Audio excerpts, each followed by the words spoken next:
Kejadian atau peristiwa tragis di tanggal 12 Desember. Baik di Indonesia maupun dunia.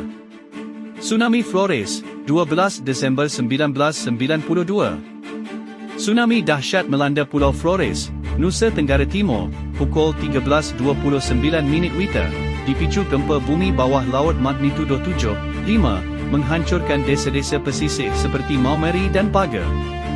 Gelombang setinggi 25 meter menewaskan 2,000 sampai 3,000 orang, melukai 447 dan menyebabkan 500 hilang, dengan kerusakan infrastruktur luas termasuk gereja dan rumah sakit. Bencana ini menjadi salah satu tsunami terburuk di Indonesia moden, memicu evakuasi massal dan bantuan internasional. Peristiwa tragis lainnya di Indonesia.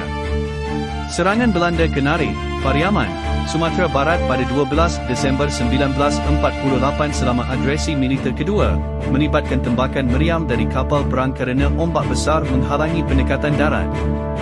Kecelakaan bas Transmigran di Karisowo, Indramayu, Jawa Barat, yang tergelincir dan terbakar, menjadi bahagian sejarah Hari Bakti Transmigrasi untuk mengenang korban.